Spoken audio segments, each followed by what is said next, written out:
Do you know, day before yesterday, there is a village, at a village called Pattikonda near Kurnool district. That's where I studied my first standard. That's why it got my attention. The tomatoes there were in distress, and it was the price at which it was being sold was 1 rupee a kilo. And just about few weeks back or months back, I think the price was 60 to 80 rupees, and that was the price there. It is the second largest producer of tomatoes, and the farmers obviously spent 30 to 40,000 rupees in per hectare, and you can imagine. I just started thinking what could be the solution. Some of the solutions might be here. If you think of this happened because suddenly the government changed the dynamics of the commission agents, and then there were no takers. What would you do in a situation like I am a rural manager, so there is still a rural manager in me. So if you have cold storages, for example, already built, you can take care of that issue. Or can the government give a Bhavantar scheme by just saying that I have a promise that this is the price you will get, and they should just deposit the residual balance money to the farmers. We owe it to them, right?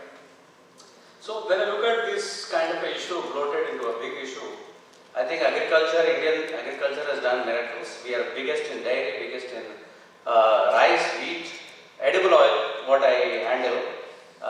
We are actually, our business is linked to as a result of oilseed development not being sustainable in India, because the domestic crops have been stagnant and the import needs have been growing up.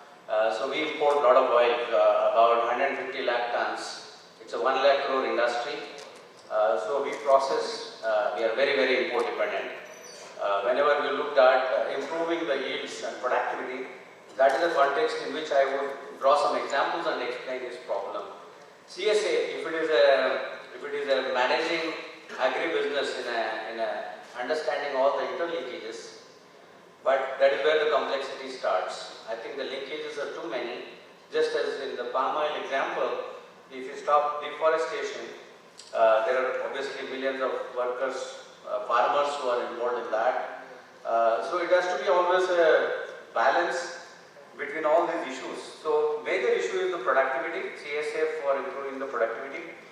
With the same hectareage of 9 million hectares of land, Argentina produces 55 million tons of soybean seeds.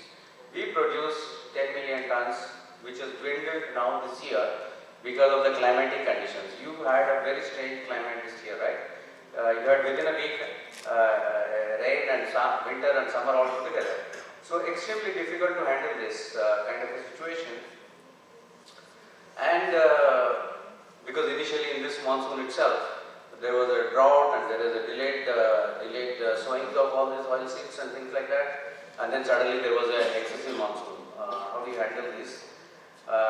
Climate change is really a problem in this context to increase at least the oilseed productivity in India, though we have done wonders in many other crops. The problem that comes to my mind is it is not about the volume of production that the Indian agriculture has done reduced. It is the yields that have been low, and thereby the economic viability of the farming community. Is it profitable? I ask myself, because 70% of Indian population, the income at the end of all these efforts, government intervention, government schemes, is hardly $2,000 to $2,500 per annum, out of which 50% of this population earns $3 to $4 per day.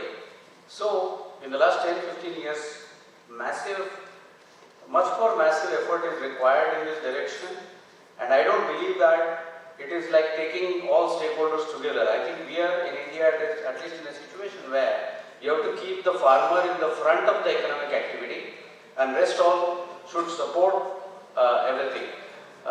All these efforts of models that we've been working on, I think the government deals with loan waivers of 1 lakh crores and things like that, right?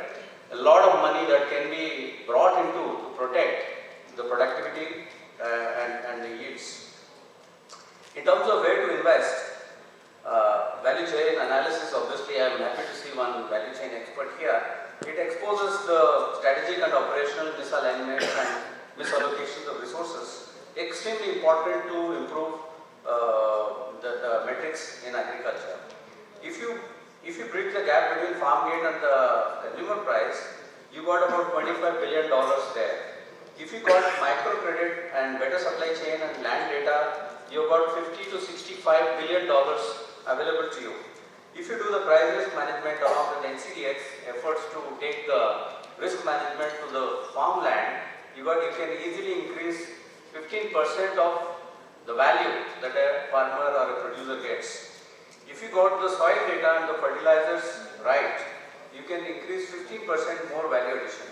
Obviously, there are a lot of government policies very important. Closer to oilseed, I will just tell you. We have got SAFTA agreement, we got ASEAN agreement with the neighboring countries.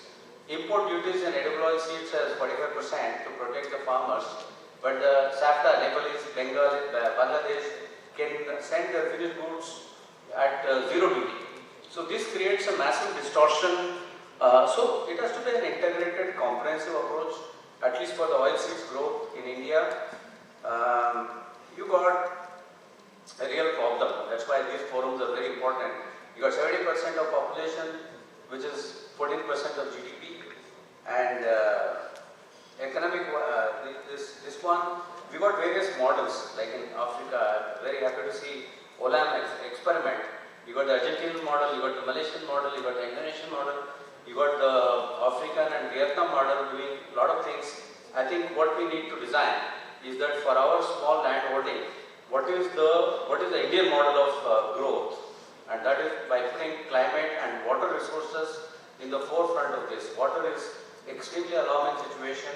I don't think in 5 years or 3 years from now you would have this kind of agriculture productivity that you already saw. What do you do in this unique model? Would you do aquaponics? Sudhakar, you got 30 seconds. Yeah, 30 seconds. Good enough. You got the drones to apply pesticides, you have a GMO technology, you got organic and changing consumer trends. Whenever you say I want to put more food loss and more labeling loss, we have to also think what it does to the small farm owners. Closer home, we are trying to work with